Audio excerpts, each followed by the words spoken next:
இதுல உருட்டல் மிரட்டல் எம்எல் அறிக்கை கொடுத்ததுக்கு எம்எல் கேஸ் போடுவாங்களா? யோ நீ எல்லாம் என் மேல கேஸ் போட்டு இடி கேஸ்ல உள்ள போன நீ எல்லாம் கேஸ் போட்டு எஃப்ஐஆர் வாங்கின தலை விதி இல்லீங்களா? ஒரு வருஷம் ஜெயில கம்பி என்ன? இதுல ஆக்ஸ்போர்ட் பல்கலைக்கு போய் படிச்ச என்னை பத்தி நான் தனியா ஆக்ஸ்போர்ட்ல படிக்கணும் எப்ப சொன்னேன்? நான் ஆக்ஸ்போர்ட்ல தனியா இருக்காச்சு கிளாஸ் எடுப்பாங்களா? ஆக்ஸ்போர்ட்ல ஒரு குரூப்ல போனேன். அது கூட போன 11 பேர் ரகசியம் எனக்கு தெரியும். வெப்சைட் போய் டைப் பண்ணீங்க போன அன்னைக்கு வெப்சைட்ல போட்டிருக்கேன். ஷெவனிங் குருக்கள் வெப்சைட்ல யார் 11 பேர் எல்லாம் இருக்கு, போட்டோ இருக்கு, எஃப்சிடிஓ ஆபீஸ் போங்க எல்லாம் போட்டிருக்கான். இது ஒரு விஞ்ஞானமா? இதுக்கு ஒரு அமைச்சர் வேணுமா? அதனால தான் நான் சொல்றேன், நான் ஆக்ஸ்போர்ட்ல படிக்கிற அதே நேரத்தில் இந்த ஜாமீன் அமைச்சரும் படிச்சார். எங்க படிச்சாரு? புலால் சிறையில கம்பி என்றதை படிச்சார்.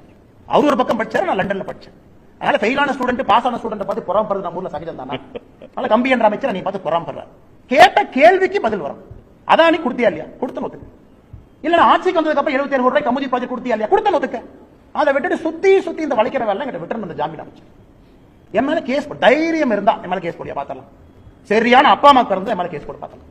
நான் தெளிவா கேட்கிறேன், தமிழ்நாடு அரசியல்ல ஒரு மாற்றத்தை பார்க்கணும். ஜெயிலில் இருக்கிற அமைச்சர் சொல்ற அளவுக்கு அரசியல் அந்த அளவுக்கு மோசமாயிருச்சு. சரியான ஆளா தான் போடியா பார்த்தலாம். நீ போடு, நான் பாத்துறேன். நீ எங்க கூட்டி போவேன் பாத்துறேன். கூட்டி போடு, போலீஸ் உங்க கையில இருக்கு போடு. முதலமைச்சர் உனக்கு தான் நெருங்கிய நண்பர், நீ தான் ஒரு பையன் மாதிரி சொல்றிய. மகனை விட முக்கியமான அமைச்சர் போய் சொல்லு, காலில் விழுது. ஆனா டிஜிபி சொல்லி மேல கேஸ் உள்ள போய் பார்த்தலாம். நாயத்தை பேசினா இந்த ஊர்ல மிரட்டல். கேட்ட அமைச்சர் பதவி, கேட்ட அமைச்சர் பதவி, நாயத்தை பேசினா மிரட்டல். அதனாலதான் அந்த அறிக்கை ஸ்ட்ராங்கா கொடுத்தான். நான் மரியாதை கொடுக்கக்கூடிய ஆள். இந்த உருட்டல் மிரட்டலுக்கு பயப்படாது. நான் ஊர்ல உட்காந்து ஆடு மேய்ச்சிட்டு இருப்பேன், அதுக்கெல்லாம் பயந்து தான் இங்க வந்து உங்களை அரசியல் பண்ணிட்டு இருக்கேன் பாரு. நான் இந்த மாதிரி ஆள் ஓட விடுங்கிறதுக்காக தான் நான் தவமாடுத்து அரசியல் வந்திருக்கேன், தவமாடுத்து வந்திருக்கேன். நீங்க அப்படியே மிரட்டி உருட்டி அப்படியே மிரட்டி பார்த்துருவீங்க. நான் கேட்பது ஒரே ஒரு கேள்வி, இரண்டாவது முறையும் அதானி கொடுக்கலன்னு சொல்லு. அறிக்கையை படிக்கிறதே கிடையாது. அத்தனை ஐஏஎஸ் ஆஃபீஸர் கூட இருக்காங்க. இவருக்கு எதுவுமே தெரியும். ஐஏஎஸ் ஆஃபீஸர் எழுதி கொடுக்கறதா அமைச்சர் படிக்கிறாங்க.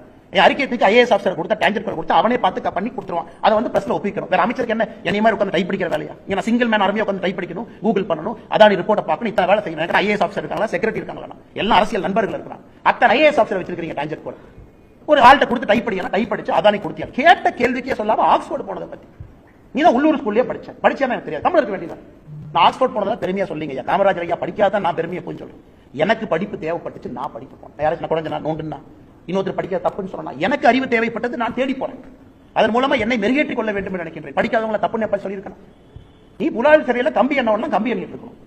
அதை விட்டுட்டு இவன் ஆக்ஸ்போர்ட் போனாரு, 11 பேர் போனாரு, அப்படி இப்படி. நான் எங்கேயாச்சும் போன கூட சொன்னேன். நீங்களா தான் கேள்வி கேட்கறீங்க. சீமானங்கிட்ட போய் கேள்வி கேட்கறீங்க, அவர் பதில் சொல்றாரு. நான் எங்கேயாச்சும் கூட சொன்னா நான் ஆக்ஸ்போர்ட் போனேன், நான் சொல்லாம தானே போனேன். நீங்களா தான் செய்தி போட்டேன். ஆனால் மறுபடியும் திமுக அமைச்சர்களுக்கு சொல்லக்கொள்ள விரும்புகின்றேன். மறுபடியும் நான் கிளாக்கை ரீவைண்ட் பண்ணி ஒரு வருஷத்துக்கு பின்னாடி போக விரும்புறேன். ஆரோக்கியமான அரசியலை பண்ணுங்க. நானும் ஆரோக்கியமான இந்த தெருநாய் மாதிரி மோப்பம் முடிக்காத வேலை. நாங்கள் ஆரோக்கியமான அரசியல் செய்வதற்காக வந்திருக்கேன்.